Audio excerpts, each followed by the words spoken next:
my mom and I just, No. I don't know if it can even hear us because it takes a second, but my mom and I just did the thumbnail picture, and she said, "Try not to make a face," right as it was counting down to take the picture. So I said, Yeah, didn't work. why'd you have to talk? All right. Jeez. Okay. Let me begin. Excuse you. You haven't even seen these notes. Sorry. I just finished typing out chapter 2 and 3. I wrote chapter 1 before I went to sleep. But okay, so Mostly. we have one person watching right now. Mostly you're excited. I don't have my glasses, so I have to squint to see the number of Ball people. ice cream. I just didn't feel like putting them on. I haven't worn my glasses in the past couple of videos. Hey! Just because I haven't had a reason to. Okay, but you can see the comments without leaning in. Let me just... Yeah, I have to go like this. Which is why I usually wear glasses when I do these, so that I don't have to lean in to see them. But, I mean, I don't really get that many comments, so it's just kind of, I don't know, it's not worth it. It's not like it's that bothersome to lean in. It's not a big deal. I did the first, 12 episodes without my glasses, I think. So, really not a big deal. So but Tristan is going to get ball ice cream. What? I just am excited. Inspired you to say that just now? It has nothing to do with the video. I'm just so excited. Because we're going to get out of the house. Yeah. What is it? It's like frozen little tiny balls. Dippin' Dots.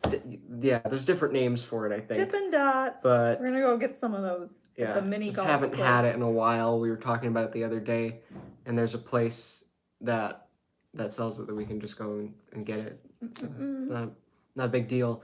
But we were going to do that after the video, and... It is too a big deal. But it has nothing to do with the video. This is a long intro now. And the same person keeps saying, hey. Hey! Which is concerning to me because I don't know if this is going to become another spam situation. You didn't say hey back. Last week I had somebody... I said hey. You have to just say hey. Last week I had somebody commenting complete nonsense. And I was so confused. Oh, he's new. You're new. I'm new. Cool. Good. Welcome. This is called The Human Experience. This is the finale of season 2. And every 10 episodes is a new season. So the next season is going to be pretty different. And I kind of want this show to become more of a discussion talk show rather than an educational thing. And I want to do a separate series. I think I'm going to call it Turbo Topics, where I just try to go through one topic as fast as I can, keep it like under 10 minutes, if not just exactly 10 minutes, and just make sure that I say everything about a specific topic without giving any extra information. And in this show, I always try to cover everything. So I give you context, I kind of just really give you a whole story with these topics. And with Turbo Topics, I'm going to be a lot more focused and more to the point. They might be edited videos. I definitely am not going to do it as a live stream either way. And I want to do that kind of in place of what I've been using Fallen World for. And from now on, for the next season, I'm going to use Fallen World just kind of as a way to get to know me. Where are you going? I just want to grab something to share. Are you kidding me? Nope. I just want to show your guests. Look, we've got the 70s version and the 90s version. And also, I have a surprise for Tristan, surprise package that he's going to open at the end because that'll be exciting. I've been wanting to give it to you and it arrived today. And it's an Uno thing? Nope. It's a surprise. It's over there. I don't like that. I don't want to open something on live camera if I don't know what it is. You're creepy. I don't trust you. Like, let's just do it and see what happens. Just a little book ending of exciting things for me. Maybe not for you. All right. Well, but they will be because we're going to be going to the cottage as soon as the weather's a little nicer. And we're going to be playing Uno intro. And that's why editing is good.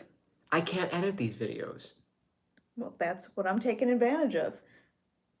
Why are you Sorry. talking about our cottage like anyone's gonna know what that means? They don't need to know. They just need to know that I'm excited and I've got Uno Do ready. they need to know?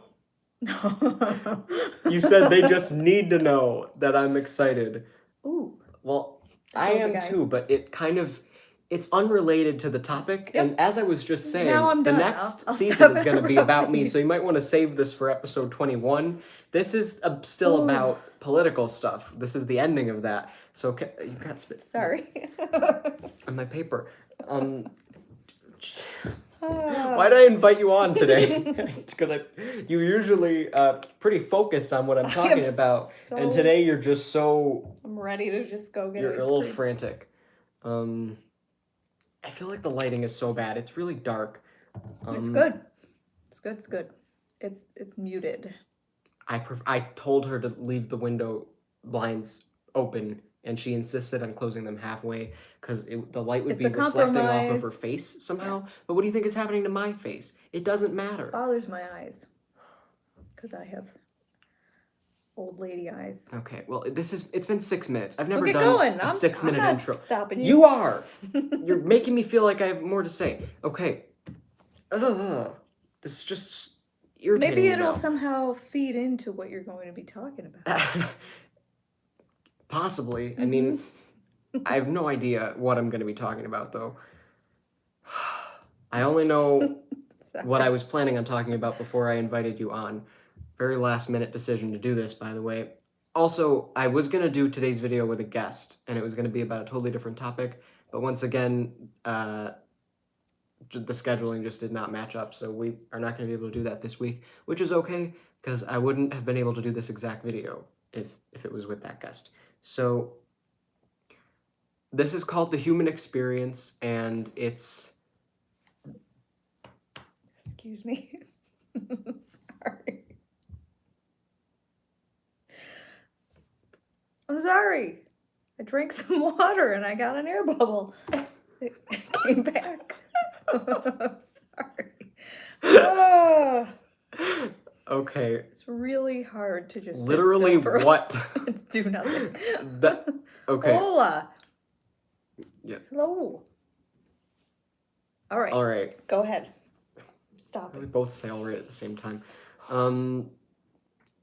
Okay, the human experience.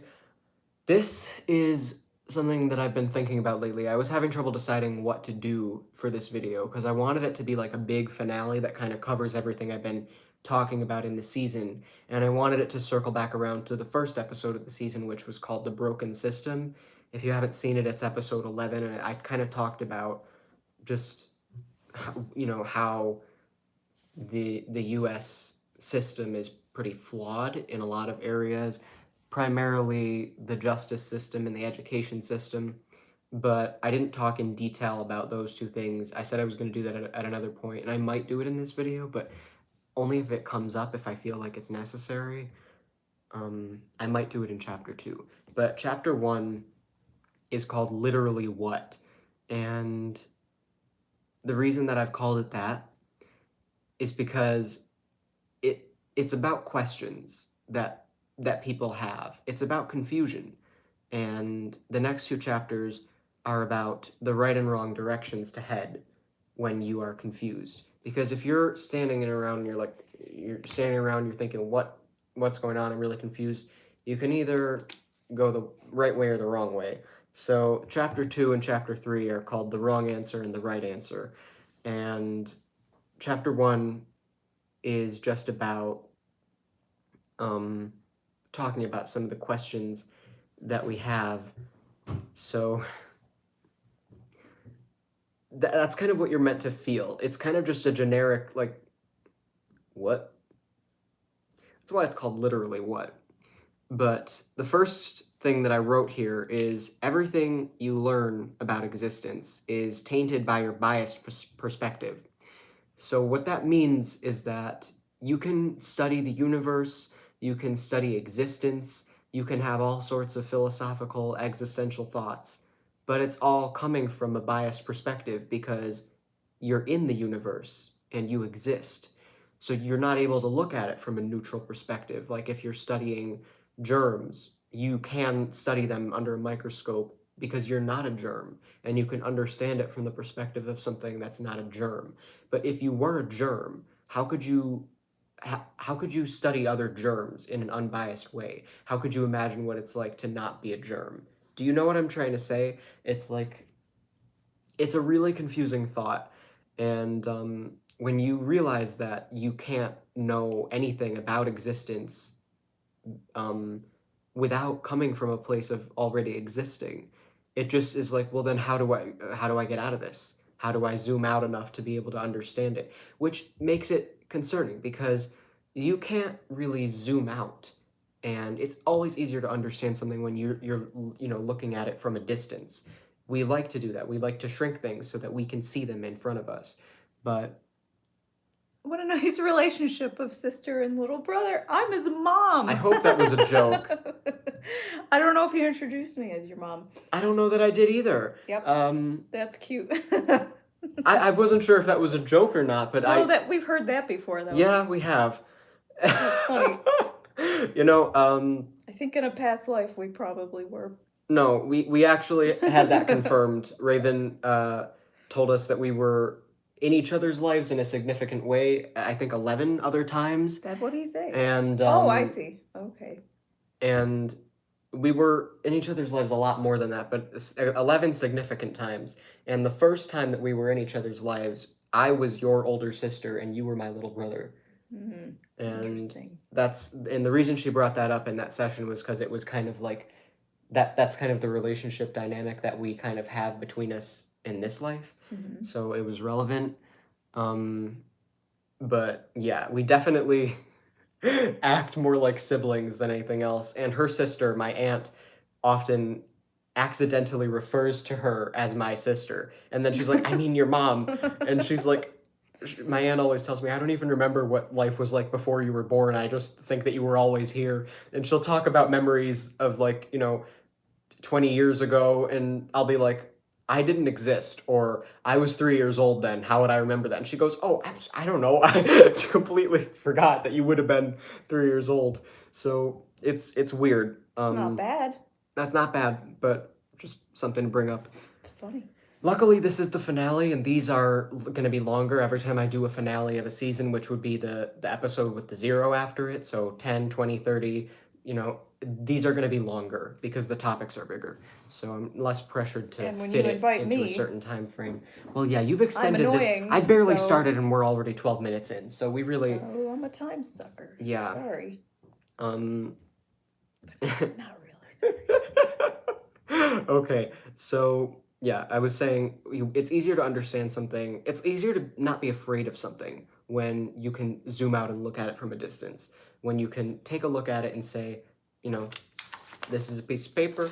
I know what a paper is. I can look at it. I have control over it. But when the paper gets so big that it consumes you and you can't even see anything outside of it, you feel like you don't have control over it anymore, and then it has control of you. You're kind of at its mercy now, which means that you have to decide now, can I trust this thing that I'm at the mercy of, or do I need to keep Oh. Sorry, I'm late. Don't worry about it. This will be posted afterwards, so you guys can watch from the beginning. I think you might want to rewatch this one anyway, and you can absolutely use the timestamps in the description to fast forward through parts. Skip the intro. I'm gonna have to edit in the timestamps after I post this. It might take me a minute, but I'll do it. I usually do it pretty quick now. I used to wait a while to do it, but it's easier to just get it all done right editing at once. Fun. But so the forest through the trees. Is that what you were saying? Okay. I'm just gonna completely start over. Okay. And take a look at the timestamp. This is 14 minutes and 40 seconds in. So chapter 1 is called Literally What? And basically everything you learn about existence is tainted by your biased perspective because you can't really zoom out and see what's outside of it. You can't look at it under a microscope and feel like you understand it, you're able to study it, and you're able to figure out Keep going. exactly what it is, you're kind of overwhelmed by it, because existence is so big that it surrounds you. You can never zoom out far enough to know what it's like to not exist, or to have there not be existence. As far as you know, everything exists somewhere. So there's, you can't even picture nothing. The very idea of nothing, all you can picture is like maybe a black hole or something clear or invisible. You can't picture nothing because it's literally nothing. There's nothing to picture. So you come into the world and all you see is something big surrounding you. You definitely do not have control over this. You definitely can't zoom out and look at existence from a safe perspective where you're able to study it, because you're trapped within it and you can't even imagine anything outside of existence. So that makes it overwhelming. And when you feel overwhelmed by something like that, you have to now ask yourself, can I trust this thing, or should I fear it and keep my guard up? And that's really the main question that we have to ask. But if you want to be logical, I would say, um, how can you not trust existence? How can you be afraid of existence when, as weird as it sounds, you wouldn't exist without it? It sounds weird to say, but it's like you you only exist because of existence. So how can you be intimidated and afraid of existence? It's obviously not trying to kill you. It's not trying to wipe you out of existence. It's not trying to hurt you. But this leads us into other conclusions that people can draw. People often feel like they've just been thrown into a tornado when they're born. Like life is a just chaotic, messy tornado, and they're just stuck here and they're just a victim.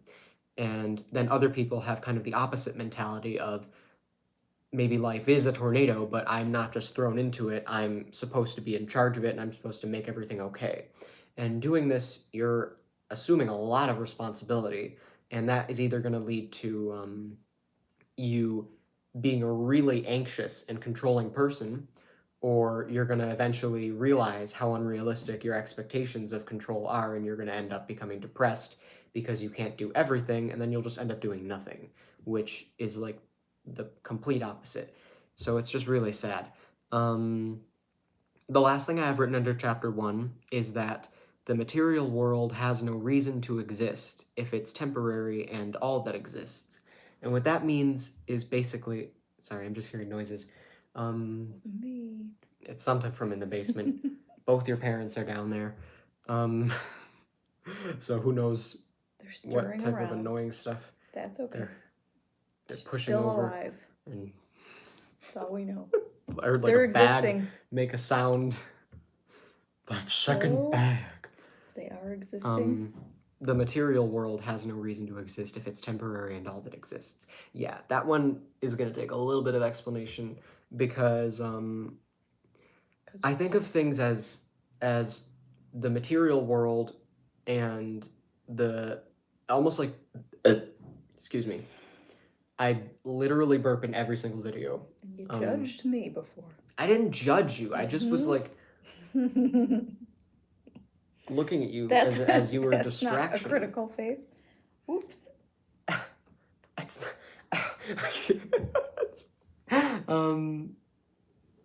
not all people are afraid of existence. Well, I didn't say all people were. Because okay, I need to explain this better, and I will in the other 2 chapters, but this chapter is just about asking questions. So I just want to explain first that the material dimension and the dimension of our consciousness, I think of them as 2 separate things, just for the sake of explaining things and making it make sense. Because if you think of okay, so think of what it would mean if everything in the material world, the universe, what you can look and touch, and my hand and the planets and all of these physical things that exist, if all of that just is temporary and eventually will go away and become nothing, or if there was a time ever that it didn't exist, like the Big Bang Theory about how the universe was created, it kind of begs the question, if that's all that exists and it's eventually going to stop existing, is it even real? Because if it's temporary and then it eventually goes, it'll be as if it was never there. so there would be no reason for it to be there. And if it's also all that exists in the sense that there is no other sort of higher dimension for consciousness to exist, then that would mean that we're not really real. It's almost like our we're just kind of robots. I'm no different than the chair I'm sitting in, except the chair would be programmed to behave a certain way, and it would almost feel like the chair has free will. But if you can't see the universe through a perspective, through some sort of consciousness, if you're not energy, if you're just sort of a robot with the illusion of free will, then you're not even real. You're not anything. You're just your existence is kind of an illusion. If a tree falls down in a forest and no one sees it, did it really fall? That is an interesting thing. I've heard that before, and it's sort of like Taylor Swift did a reference in her song "The Lakes" where she said, "A red rose grew up out of ice-frozen ground with no one around to tweet it," and it was based on that, and it basically just means like if something incredible happens, but no one ever sees it, and then by the time someone would see it, it's not there anymore. Was it ever there? Um, and that's kind of an interesting question, and it like I think I don't even know the answer to that honestly, but um, the fact that it even gives you pause just kind of proves my point that there's something more than just the material dimension, and I think therefore I am. You know, that whole idea that how could I not be real because Why is it so important to be witnessed? yeah well I don't think that's what I was saying, but just That's what like I'm just asking. yeah It's my own question. well there's a lot of reasons for that, but it's not really related to the topic. That's more of a psychological and Does it validate your spiritual existence thing. to you? Yeah, I mean, if you're completely alone in the world, you know, that is kind of related to the point, honestly. If you're completely alone in the world, you're sort of the only thing that exists. Or if you don't exist and your consciousness is just an illusion, just sort of a trick of the mind, just brain waves firing and doing things that are too complex for even the most advanced scientists. If you look up consciousness, you'll find it under a category of advanced science, where people don't even have an answer for it yet. There is no scientific explanation for consciousness. And there are people, you know, atheists who believe that there will eventually be a scientific explanation for it. And these are the same people who believe that we're basically just robots with the illusion of free will and that there is no soul or there, you know, no higher dimension. And these are very closed-minded people because you're ignoring all the synchronicities in the world. If you really take a good look around you, you're going to notice a lot of coincidences, but I prefer to call them synchronicities, when things just line up and you're like, this cannot just be an accident. And I consider these reminders that things aren't random. I'm always seeing the number 59. Every time I look at a clock, anytime I'm looking at anything that has numbers, whether it's even in YouTube comments, a comment will have 59 likes or a video will have 59 views. Like just literally anything with numbers. If the number 59 can be in front of my face, it finds a way to be in front of my face. And when I started noticing this, I thought it was going crazy, but just because it annoyed me. But it's just been happening for like a year now, and I'm just used to it. And Like, what about? and there's a ton of other things that happen that are just like, how can this just be random? But some people actually believe that everything in the universe is random and meaningless. And I don't understand how you can draw that conclusion. Because I personally believe that everything in the material dimension has no reason to exist if it weren't for us. Which sort of answers the tree question. Like, if something happens and no one is around to see it, it didn't really happen. Unless it plays a part. Unless somehow, someday, someone goes into that spot where it happened and they're affected by the fact that it happened, even though they didn't see it happen. Okay, so what if a tree but- falls in your dreams? Did it really happen? No, yes, because you saw it. Hold on. Okay. It's another Hang state on a of second. consciousness. But I'm this just- is but I'm gonna get to that. I wasn't there okay. yet. You're making it a little too confusing. I'm trying to like Me? work my way to this and make it make sense. And okay, so basically the whole tree fall thing. If a tree falls and I can't use the tree fall. Let's say um, Your dad passes gas in the bathroom and you didn't hear it, but later you go to use the bathroom. now that I'm thinking about it, this is actually supporting a completely different point, which is that everything happens for a reason, which is connected to the synchronicities. There is no such thing as a tree falling where it doesn't affect anyone, because literally everything that happens, and I was trying to shrink it in my mind. I was thinking Oh maybe yeah, a I see leaf where you're moves an going. inch, and I was thinking, I want it to be something small where it could never affect anyone. It would be as if it never happened. But there's no such thing as something that happens and then it's as if it never happened. Everything that happens is for a reason. I mean, Butterfly even effect? yeah, literally the butterfly effect. Because if did I say literally? Yes, maybe. I'll just say it. It's literally the butterfly effect because one little thing, Hot tub time machine? Is that what you're thinking of? That's what I'm thinking of. I'm Threw up thinking on a of like squirrel.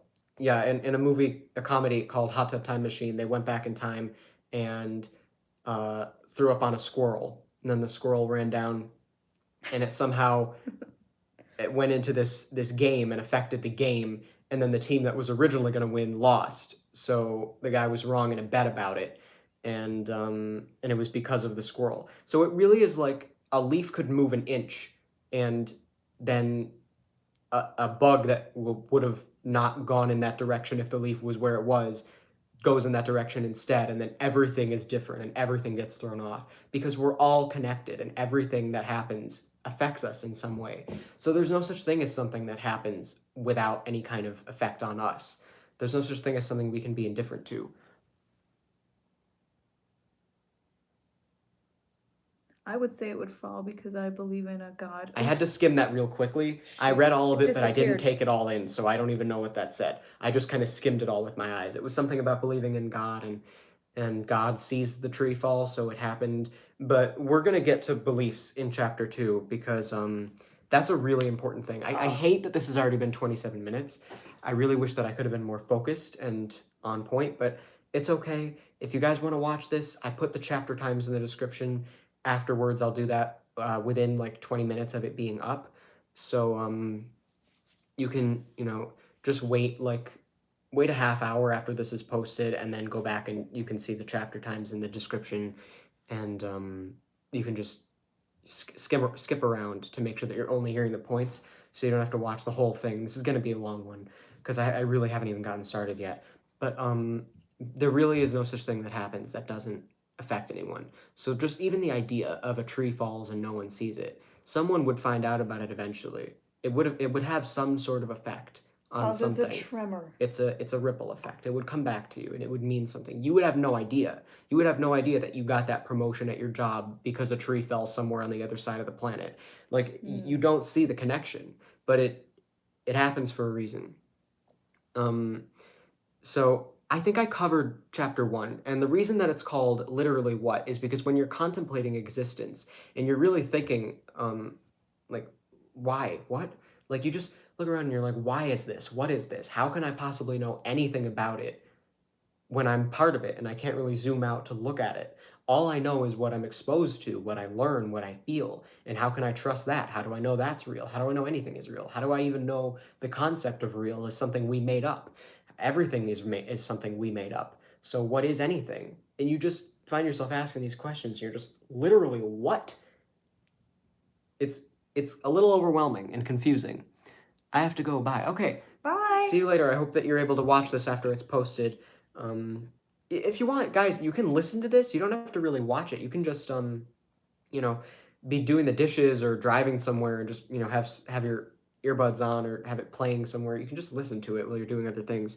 That I like treat it like a podcast. But chapter 2 is called The Wrong Answer. And I'm really excited about this one. This one might take me the longest to go over because this is sort of the question, literally what, can be answered in a right way and a wrong way, and this is the wrong answer. So this is when you take a look around at existence and you draw the wrong conclusions. And a lot of us do this, and I'm going to explain why here and also why it's wrong. So we're going to start with why we draw these conclusions, and then we're going to go into why it's wrong. So the first thing I have written here is that from fear and confusion comes a desire for control, to pretend you got this. And it's really an illusion, because there's no such thing as having control of everything. I can't even imagine the arrogance of taking a look around at the universe and feeling so self-important that you actually think you have been appointed to manage and control everything around you, to manipulate other people, to get what you want because what you want matters the most because you know everything. And it's all just feeding your ego, and it's all about trying to control everything. But why would you need to control everything? Isn't that kind of a burden? Wouldn't you rather just relax and have somebody who you trust taking care of things for you? I feel like a lot of people would prefer that. Um, but at the same time, if you are just relaxing and someone is doing all your work for you, why do you even bother existing at all? There's no reason for you to be there if you're not doing anything. So you could say, well, I'm being there to relax, to feel good. Well, if you're only existing to feel good, um, that's really not how anything works. You can't just sort of feel good just by choosing it, because you know the human experience is about learning. It's lessons, it's trials, it's pain. It's not as simple as just I want to be happy all the time. And that's why you're going to notice, if you decide that that's what you should be seeking in life, you're not really going to find your answer. You're always going to be struggling to be happy all the time. And that's because you're afraid of being unhappy. You're afraid of being uncomfortable. You're afraid of not getting what you want. You're afraid of not having control. And that's because you haven't confronted a lot of these important questions and issues. Fear comes from things that haven't been confronted, tears that haven't been let out, emotions that haven't been felt, things you don't want to look at. So you press it down and you go on. You go on as if it's not there.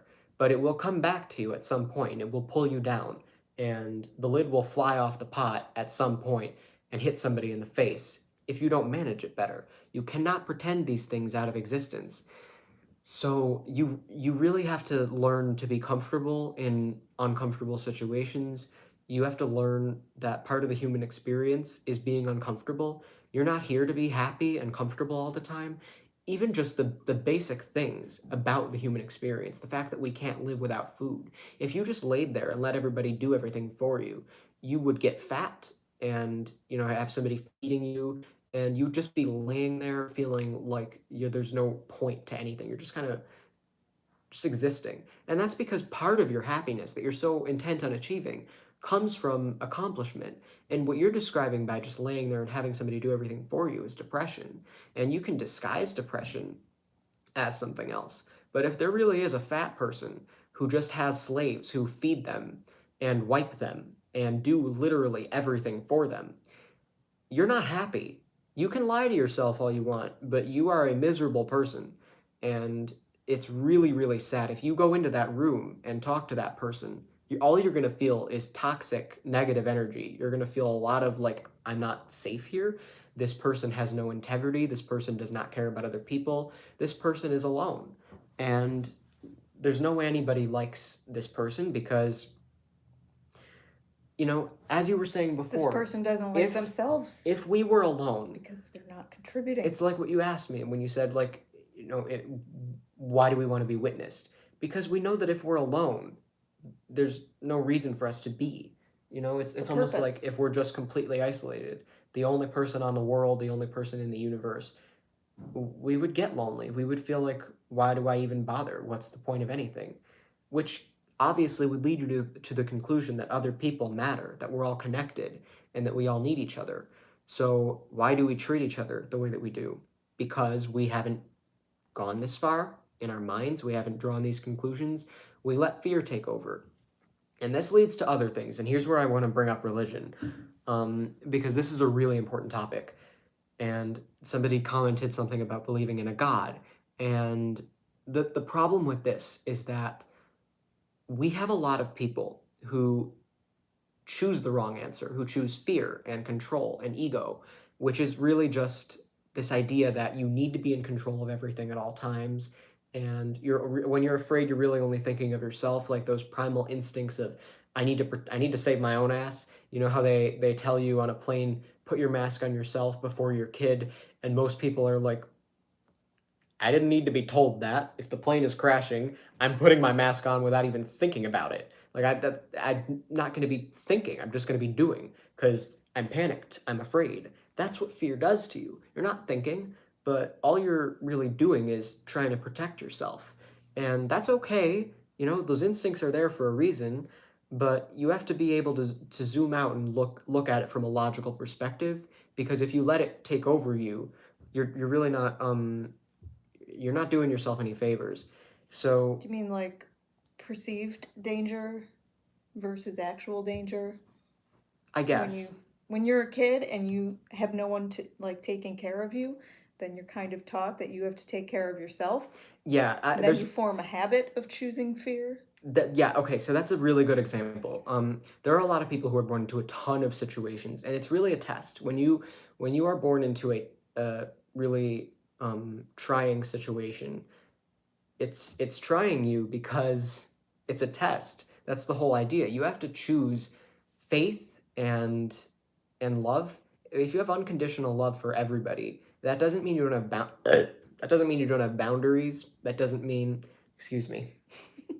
That doesn't mean you don't have boundaries. I think it's that I talk too fast, and I I get excited about these topics. Yep, a little bit. um, it doesn't mean you don't have boundaries. It doesn't mean you're not protecting yourself. It doesn't mean you don't have self-respect. It doesn't mean you're letting manipulative people manipulate you. Having unconditional love for everyone just means that you understand we're all going through the same human experience, and that you understand that we all kind of need each other, and you're able to see people as beings who are love and need love, instead of the way that they often act, which is like very toxic and hateful and dark.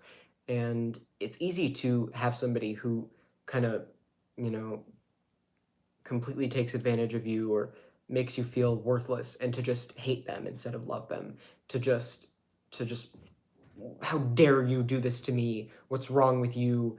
I'm gonna let you get in my head, and I'm gonna spend all my energy on hating you. You're giving that person your time and energy. They didn't ask for it. Even if they did, they don't deserve it. Um, it's Yeah. really I just want to add that I think another part to balance you out is feeling like even though if someone were taking care of you as a child fully and you had all your needs met ideally, but you never developed learning how to, I think the other end of it is sharing, contributing, like being witnessed into existence, sharing your unique gifts with the world. The overall topic they want to know. okay. You know, I read it. The overall topic is the human experience, and we started by pointing out questions that Existentialism. yeah, questions that can't really be answered, and then we're going on now about the right and wrong ways to go about these questions, you know, the right and wrong conclusions to draw from it. And right now we're talking about um, fear and control. So what were you saying? Just, you know, the other end of the spectrum of having to control things all the time. You don't you don't necessarily get to share who you really are with the world, which is super unfulfilling. And what's your purpose in life? Yeah, that's another good point, because if you're trying to control everything, that means you're trying to control what people think of you, which means you're going to be changing yourself in circumstances to blend in.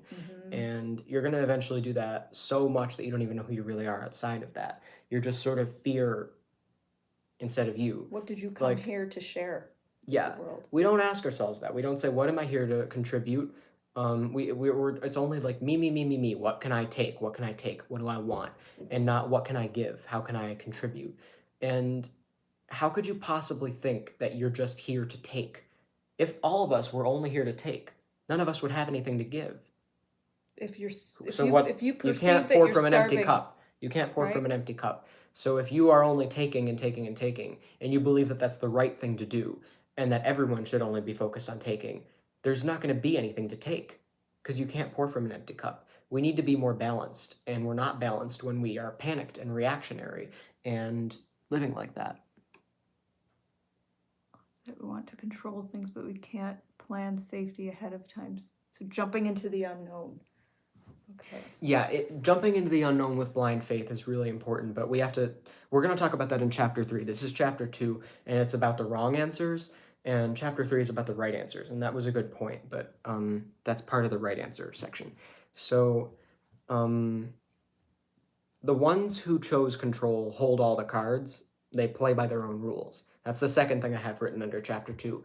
And this is something that we really need to take seriously, because this leads into politics and religion and culture, all sorts of things that are, around the world that we all are familiar with.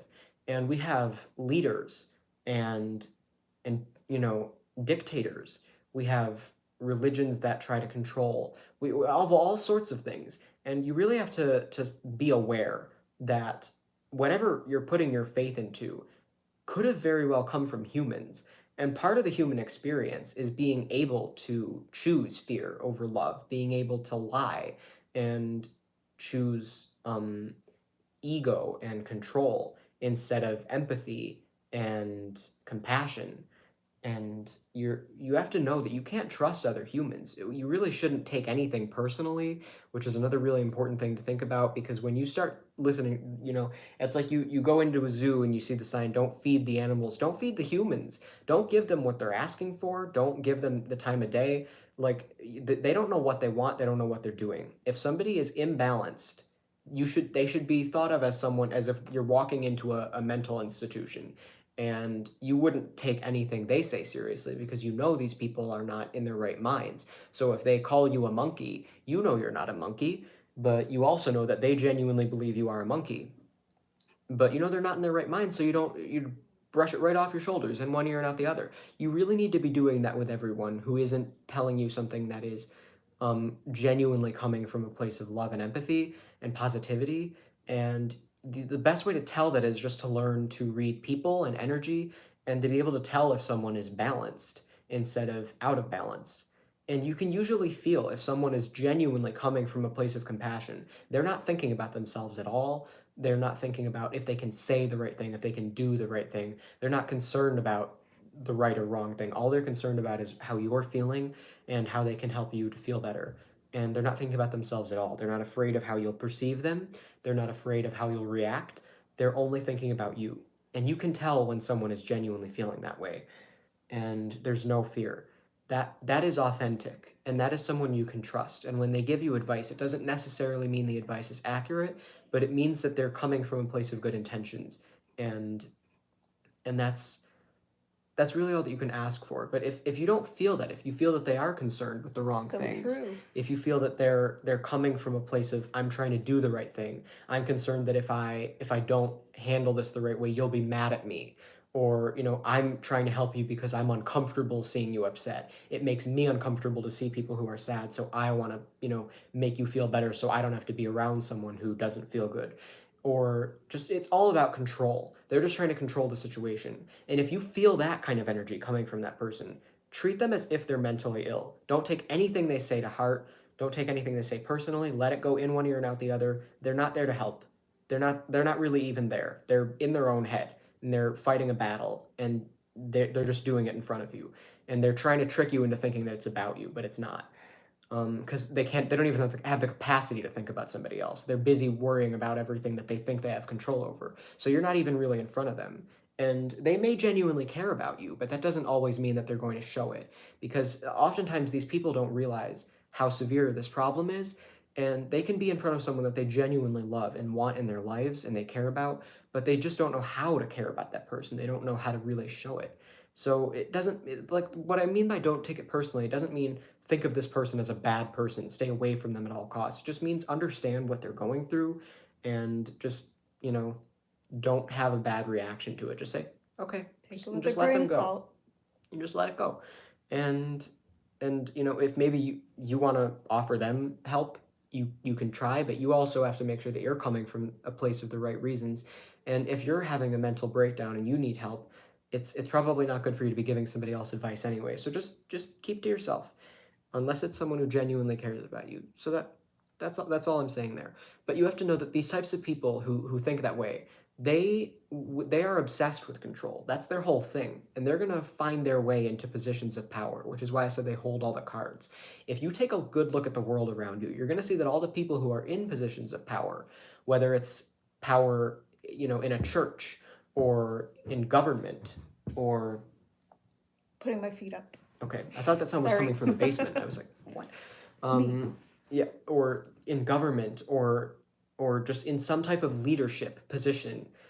Authority They figures. find their way into these powerful positions because they're obsessed with control and they like the way it makes them feel. They have completely turned off their emotions. They've completely ignored the fact that this will result in them being isolated. You cannot have personal connections with other people, and you can't live in a world. If you want to live in a society, you have to make sure that the other people in the society are working with you, because if you only work for yourself and you completely disregard other people, you're going to be alienating everyone else and isolating yourself, which means that you'll be alone and no one will want you in a society like that. No one will trust you.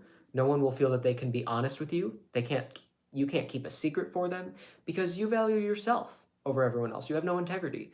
You can't be a true friend to someone because you will throw them under the bus if it comes to it. You can't have any kind of connections with other people. So nobody who knows who you really are is going to want to be friends with you, which means that in order to make friends, you have to trick people into thinking you're someone you're not. Which means, obviously, if you have to trick people into thinking you're someone you're not in order to fit in a society, then you don't fit in a society and you don't belong in the world, which means you're obviously doing something wrong. And that should not be a hard conclusion to draw. Um, but somehow some people don't get that. And the reason that we don't get that is because we are always hearing from people who don't get that. They're the ones in control. They're the ones who we have to depend on. Oftentimes it can be our parents who have been manipulated by their culture, who is their culture that's under the control of someone who doesn't get it.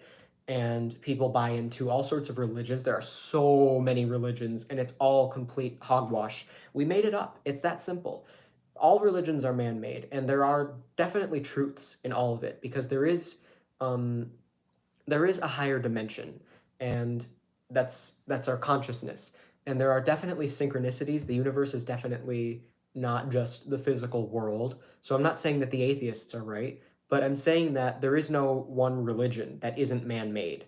All religions are tainted by the human experience, tainted by our egos taking control, and it's not authentic. So if you want to go out and search for a religion, you can maybe search for something to study or give you like a basis, but I don't want you to take everything in it literally. And I've heard people say, well, you have to take everything in the Bible literally. And to that, I say, first of all, which Bible are you referring to? Because there is not only one religion, and there's also not one version of Christianity. There are a ton of different ways to be Christian. And then there's like Irish Catholic and Roman Catholic and Mormons and all sorts of different things. And they all have slightly different beliefs, even though it's all generally coming from the idea of worshiping Jesus Christ, which is insane to me that people can believe such similar things with slight differences and still think that their version is the right version. How do you draw these conclusions? And I ask people, I'm genuinely curious. I say, why do you believe your religion? Because I think, well, if, people aren't that stupid to just read something and say, I think this is true. There must be something, like they had some experience or something, something that they couldn't deny, something that told them with absolute certainty that this is the truth. And And it's really overcomplicated.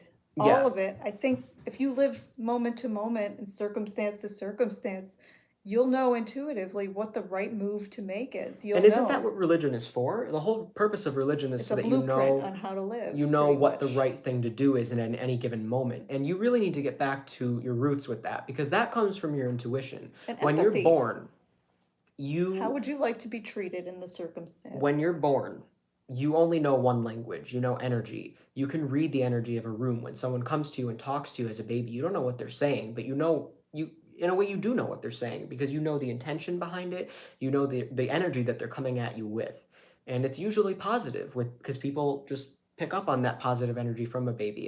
It's innocent, It's and reciprocal. it makes you feel positive because they haven't really been tainted yet by, excuse me again, by the Fear. human experience. Mhm. But they're about to be, and it's as soon as they start learning the other language of like English or whatever language you speak, that kind of replaces energy, and it shouldn't replace it. It should be an addition, a welcome addition, because animals read energy and they don't speak English.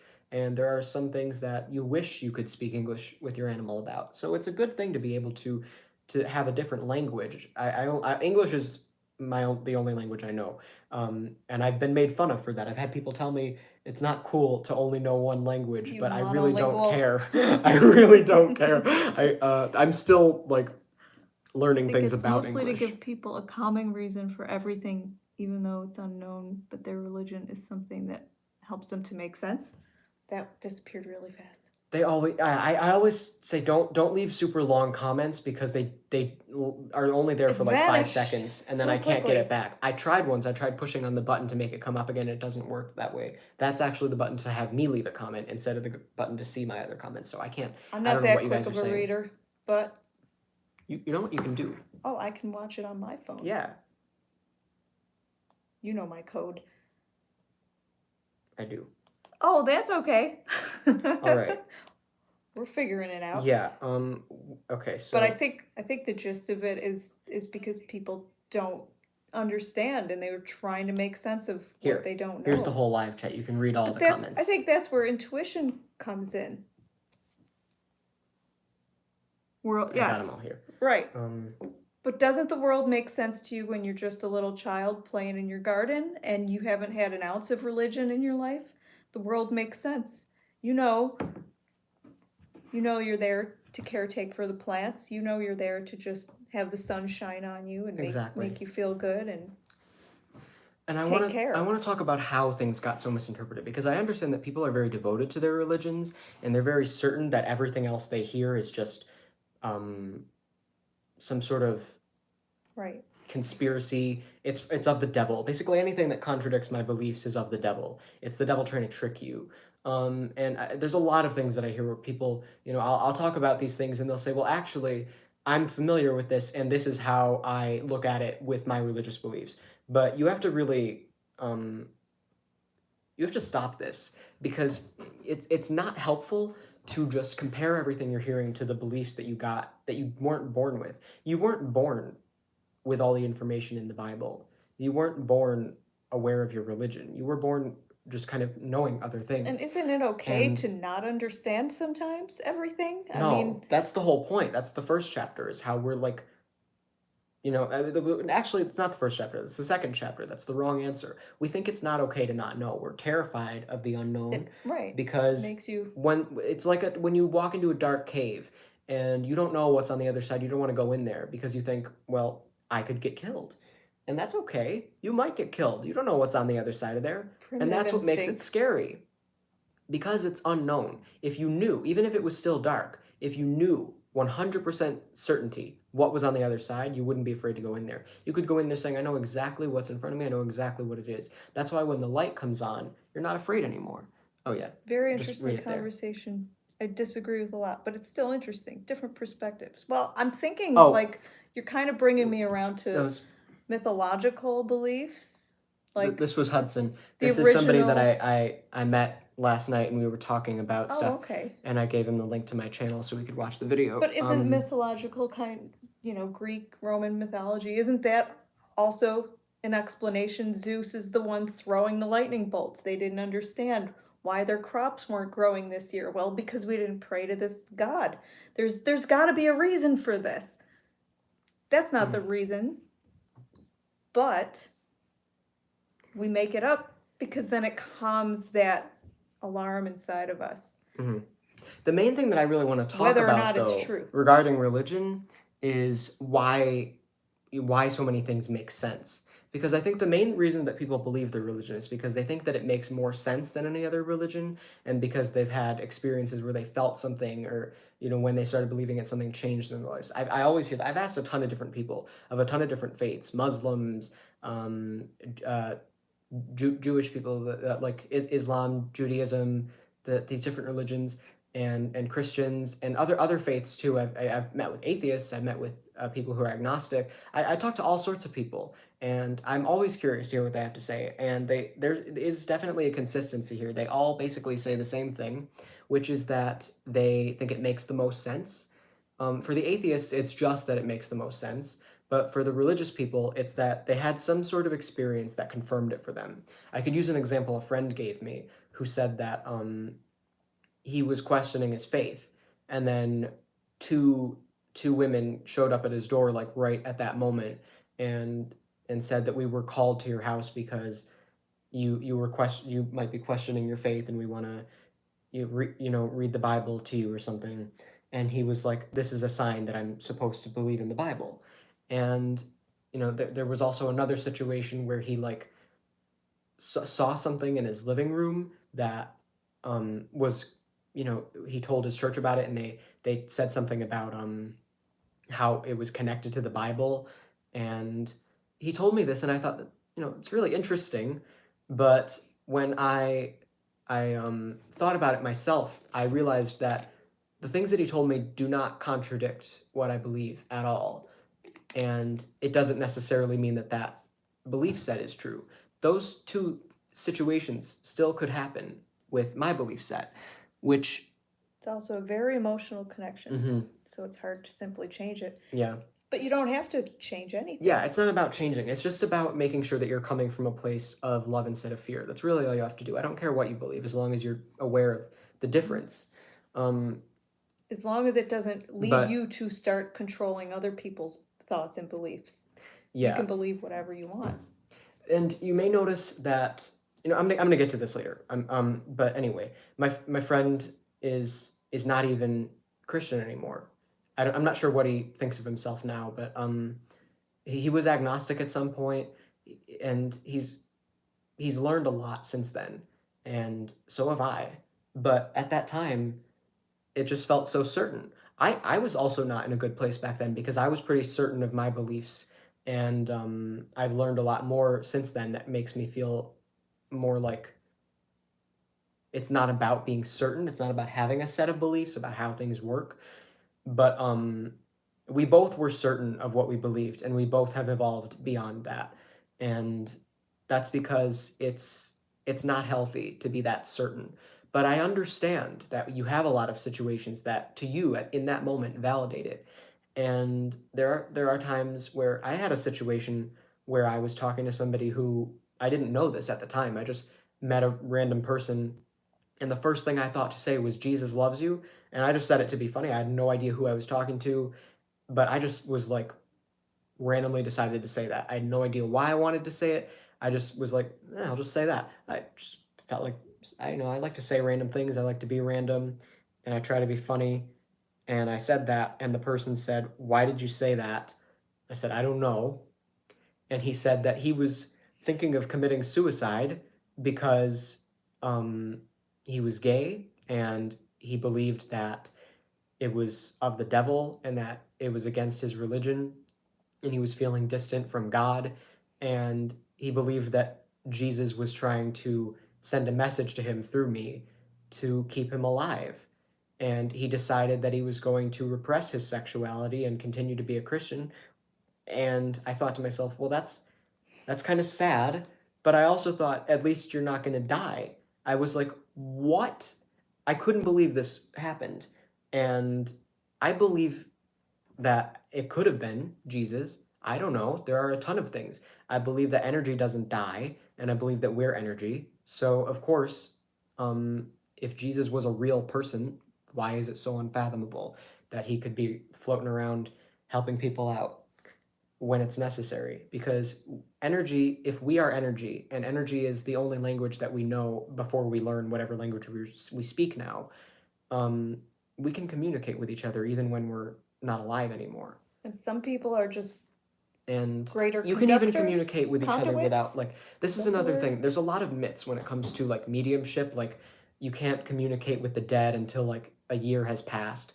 And that's complete nonsense because you can communicate with people even when they're still alive because that you can have your grandma lying there in a hospital bed in a coma and you can be communicating with her energetically. She can come to you in spirit and tell you something and she's not dead. You may, if you don't, if you're not educated, you may think that she is dead, and then you go in there and her things still making. It's not. She's not flatlined.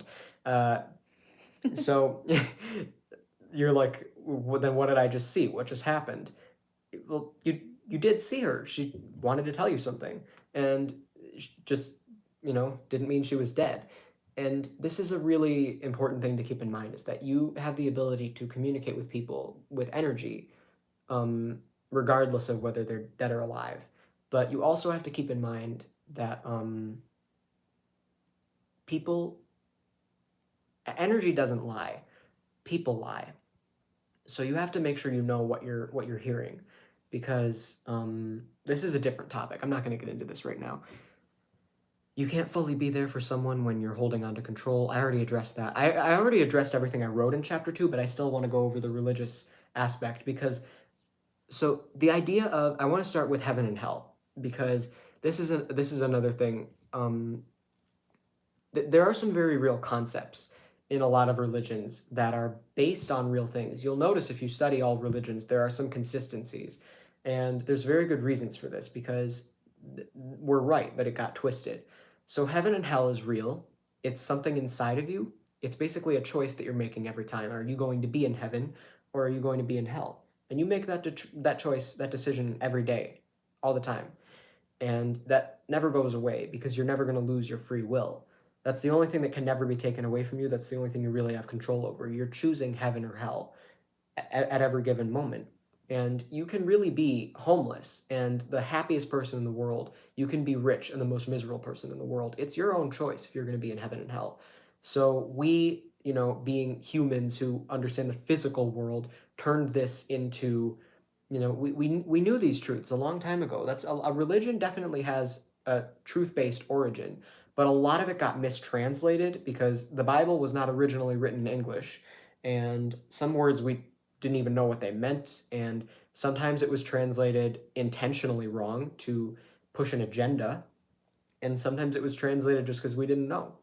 But a lot of it was mistranslated, and I think this is where the translation got messed up, is that we turned the idea of heaven and hell, which is an inner kind of choice. It's not, it's part of that higher dimension. It's not like a physical place, but we turned it into a physical place.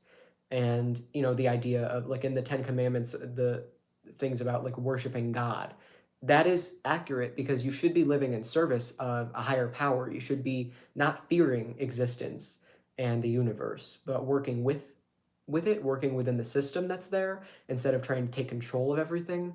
And when you work with it, you're going to feel really fulfilled. You're going to feel like you're living life the way that you're meant to be living it, and you're not living in fear. And you should be like honored to live in service of the universe, of the light, of positivity.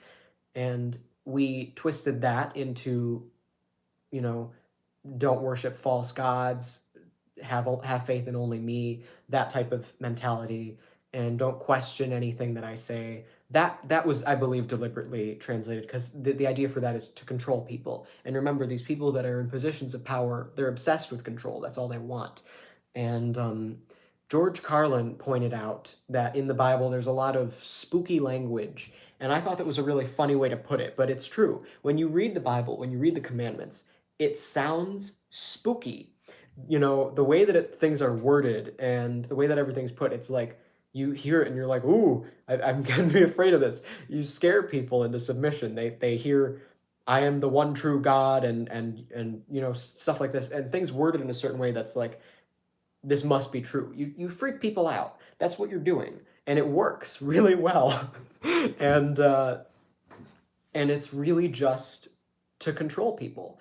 And you have to know that there is a lot of truth in it, and that's probably a good part of the reason. There are synchronicities. People will come to your door and tell you exactly what you need to hear in that moment.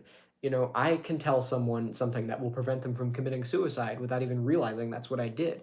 This type of stuff happens, and it doesn't mean that your exact Bible is word for word the truth.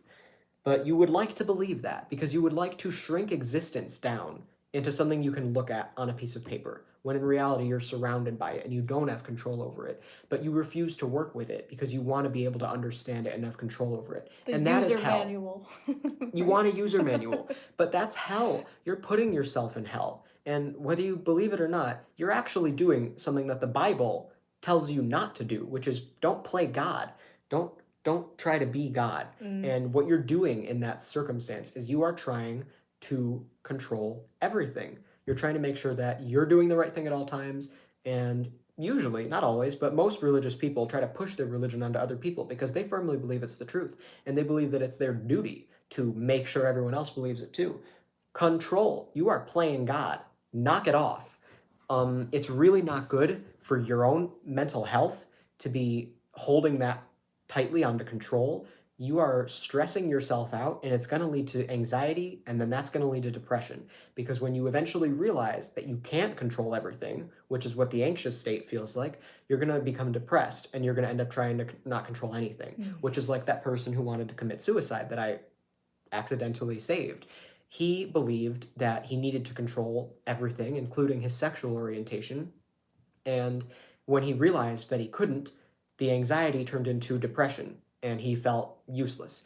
If I can't control everything, I'm not going to control anything, and I'm just going to give up completely on life. And people make these decisions all the time, and it's not helpful. It doesn't get you whatever you think it's going to get you. It's sort of like a way out, but you're not really doing it for the right reasons. If you're going to lay your life down, you have to make sure you're doing it for a noble reason. Like you are inspiring other people to stand up against injustice. And when they see that you're not afraid, you're not even afraid to die to stand up against it, then other people will start standing up. And then it becomes a bigger movement. And you died and left something behind. You didn't just die for no reason. But other than that, there's really no good reason to commit suicide. So it just doesn't help, because it's almost like you think that it's going to be an escape, but it's really only temporary, because the human experience is a painful one. It's full of trials, and you will get a break. When if you commit suicide, you'll get a little bit of a break, because that's kind of what you're asking for. It's like if you go into a game and you try hard mode, and then you're like, hold on, I need to quit, and then you just quit, and you're like, I know I'm gonna have to start over, but I really just I needed to breathe for a minute. So you will be able to take a little bit of a break. There's no punishment. That's a big rumor that if you commit suicide, you'll be punished. Of course, that was made up to control people, because they don't want people committing suicide in their society. So they definitely intentionally mistranslated anything about suicide. And they also added books about mediumship being of the devil, and they took out books that were about almost like a training manual for mediums in the Bible, which sort of explained how to communicate with energy, and how to just be a human, essentially, because it's kind of necessary. It's a really essential part of the human experience, is being able to communicate with higher beings and discern light from dark, so that you're not feeding dark energy. And this was in the Bible, but it was deliberately removed, and mediums were thrown into the same category as devil worshippers and rapists and pedophiles, which is insane. But it definitely was not there originally. And there's another thing that was intentionally mistranslated, and I have a couple beliefs around this. But I think in the year 1947, I could be wrong about the exact year, but that's when the idea of homosexuality being a sin was thrown into the Bible. The word homosexuality was not even a thing before then. And it was added into the Bible deliberately. And I personally believe that it was to to kind of favor the pedophiles, because if you really look at the church system, there are way too many accusations of priests molesting boys.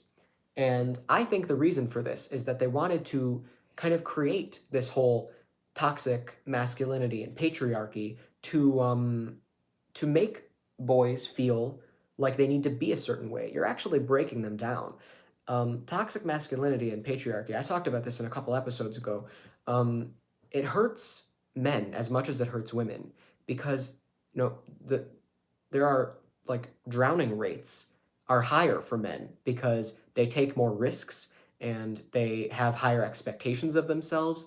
They don't wear life jackets. All these things, these are really harmful things to be telling people that men need to be tough and need to do all these things and they need to be a certain way. You're making them vulnerable and you're making them feel like they're not able to be themselves. And you're also isolating and making vulnerable young gay boys and you're making them think that there's something wrong with them, which is the perfect opportunity for a pedophile to come in and take advantage of them. They set it up in a way where they're in the positions of power. That is really disturbing, but it definitely happened. And if you actually look at original versions of the Bible, or even just any version of the Bible, I think there are like, um, there are same-sex relationships in there. It was never a sin. There was never anything wrong with it, and it just was twisted into a thing. And all sorts of other religions. There's a lot of religions that are homophobic, and a lot of reasons, religion aside, that people are homophobic. But it's none of it is logical. It's all complete nonsense, and it's all coming from a place of ego and fear and control. And people don't like when I throw fear into there. You know, they can understand the ego and control aspect of it, but when I say fear, people are like, how is that? I'm not afraid of anything. How is that coming from a place of fear? Well, you are afraid of something, because if you weren't afraid of anything, you would just be content. You'd just be happy. You would just be sitting there at peace with all of your circumstances. You wouldn't be afraid that you need control. You'd just be sitting there enjoying your life. But instead, you're out there robbing a bank with a gun saying, I'm not afraid of anything. Well, then why aren't you just happy? Clearly, you're afraid of something. So it is coming from a place of fear. That's a fact. And I've also told people who argued with me that fear and love are at the root of all your other emotions, and basically everything can be traced back to those two things. And I've had people laugh in my face for telling me that, not literally, because it's texting online. I go on Omegle and talk with strangers about this stuff because I like it to be anonymous. I like to meet people, but they just tell me that it's complete nonsense. They laugh as if it's the most ridiculous thing they've ever heard, and it's not even a matter of opinion because I can explain it in a way that makes it like, oh, well, I guess this has to be true. It's the only logical explanation. But before I explain it in that way, it's gonna seem like nonsense, and I get that. But just, you know, you can't hear me if you're busy thinking you're right. So it's really not going to help. And I don't know why it matters if you're right. Like, again, without fear, it wouldn't matter at all. Are you going to write a comment? Nope. Oh, you're going to have to manage the live chat because I can't focus on it all at once. So yeah, without fear, there's no reason for any of this to matter. All of these things that we care about and think about and desire, all these things that we think matter. Ball ice cream. Oh, that was you. I am so blind. I had to look really close to realize that was your name. Oh man. It's waiting for us. Yes. I'm sorry. Okay. Yeah, we'll have to go because if they close at 7. It's getting late. Yeah. Yeah, I'm just getting anxious and antsy. Yeah, religion is man-made, and we also have political reasons that people have created problems. Like you could look at the government and the school system. Just take a look at the way that read it here. Oh, like police. by the way, you mentioned something about what you wrote. Oh, What did I write? What are you talking about? ball ice cream? I don't know. Oh, cool. Jumped in earlier and it's really interesting. It's just getting I'm gonna move on. winded. Chapter 3, final chapter, the right answer. Did you write a book? Nope. Not yet. No, I'm not gonna write a book. I'm gonna write a movie, and it's gonna come out in a couple of years. Chapter 3, you're only responsible for loving yourself and everyone else unconditionally. That's it. That's all you're responsible for. It's not like you have to be responsible for everyone and everything at all times. All you have to be responsible for is your own self-respect, making sure that you're always taking care of yourself and respecting yourself and making the decision that is best for your own dignity. You're not throwing yourself under the bus all the time, but you also have to make sure that you're still loving everyone else unconditionally, which means Keep going. not just doing what's easy, or doing what somebody asks for, but doing what is genuinely coming from a place of compassion and understanding. And sometimes the best thing to do for someone is to just leave them to figure something out on their own. Sometimes the best thing to do is to assist them. And it depends on the circumstance, but you have to know how to tell when you're coming from a place of fear and control, or love and empathy and positivity and faith. Okay. So to try and control everything presumes your importance in the universe.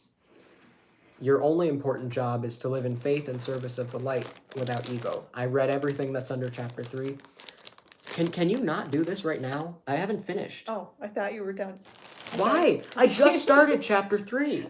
I thought you just finished reading it, so you were done. I have to elaborate on this. Oh, I have okay. 3 lines, and then I elaborate Alright. on what I mean. And you're getting ready to I'm just. show something that I don't know what it is, and I already told you. It's ready. Go ahead. You're gonna look? You're gonna look now? Oh, right. What the? What? Is that? Is that Dorothy? Oh. You're gonna have to open it Oh. up. That's only part of it. Oh no. Well, okay, no, I'm not gonna. You can finish what you're doing. This is so weird. Golden Girls.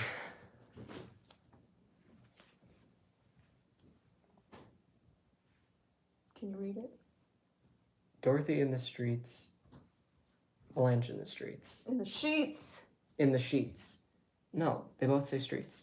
No way. No, they don't. They both say streets. I was This is right. wrong. Uh-oh. Well, good thing I opened it now and didn't wait, because I'm going to have to do a return. I was going to give it to you at the cottage. Let's check that one out. It's not supposed to say that. Did you write it yourself? No, I bought it. They both say in the streets. You made me think I misread it. Oh no, I'm so mad. Okay, I'm gonna have to go and make a return. Who's in there? Tracy. Oh. I guess she This thought is we a were long done. one. It is. Yeah. All right, 77 All right. minutes. Oh.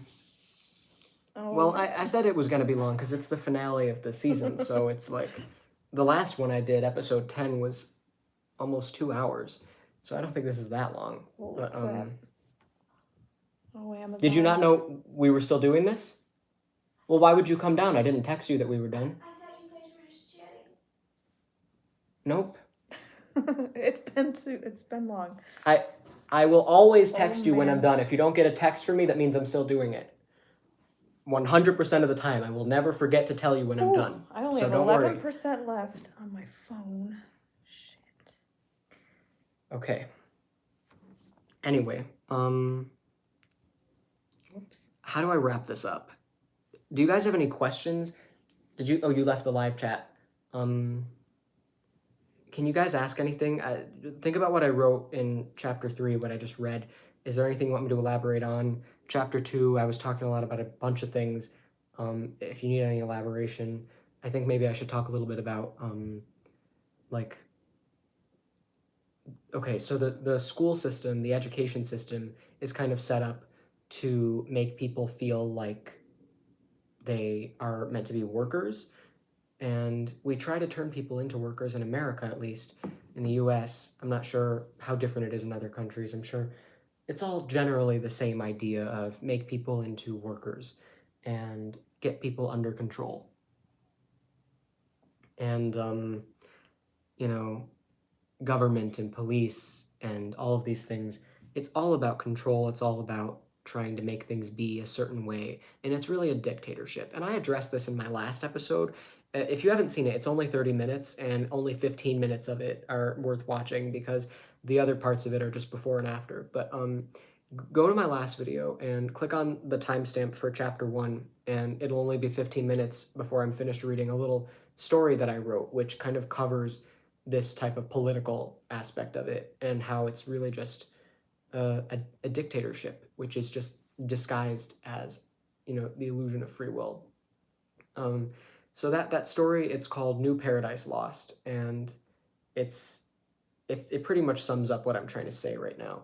And I just felt like it was easier to say it in the form of a story because I was able to paint a picture of a world and this hypothetical post-apocalyptic world, and tell a story within it that kind of compares to what's actually going on. So yeah, so love yourself and everyone else unconditionally means that you're not coming from a place of hate. Like the opposite of love is indifference instead of hate, because if you hate them, you're still giving them your attention. You still care about them to some level. If you hate someone, that means you care about what they think of you. That means that they still matter to you in some way. So you need to really let these people go and have a mentality, let go, let God. Just say, you're not my problem anymore. I forgive you for the pain that you've caused me, but you can no longer bring pain here, and go away. Just kind of energetically imagine yourself pushing them away with a white healing light coming out of your hands as you're sending them off, and now they're going to be taken care of by the universe, by whatever higher power you believe in. And you can have faith in that. You don't have to worry. This is not your responsibility. This person's not your job to take care of. You don't have to fix them. You don't have to help them. Just let them go. Cut them loose. And that's forgiveness. It does not need to involve the other person. There is a time and a place for confrontation, and even then you have to be careful that you're not coming from a place of fear and ego and control. It's not about the result of, I want this confrontation to go a certain way. It's about your own self-respect, and it's about standing up for justice. Just keep that in mind. So to try and control everything presumes your importance in the universe. You really have to let go of the idea that you are so important that that you need to control everything. You really don't need to control everything. You just have to live in service of positivity and the light, and have faith instead of, trying to control everything. It's basically, it's a simple concept. It's what I've been talking about a lot, but I think if I don't have any questions, I'm gonna end this, and I'm really excited to start doing my little turbo topics where I don't sit for 80 minutes and talk about a bunch of things, where I'm more focused on just getting to the point real quick. Don't have this woman distracting me, showing me shirts with the wrong things written on it. Well, I didn't make the mistake. It both says streets, and you didn't notice that? It says right in the advertisement, sheets. And they made the mistake. Well, keep them. It's funnier that way. No. Isn't it funnier with the mistake? I thought it looked funny. I don't think so. You're welcome. He's thanking me, not you. You're welcome, Patrick. Glad you enjoyed it.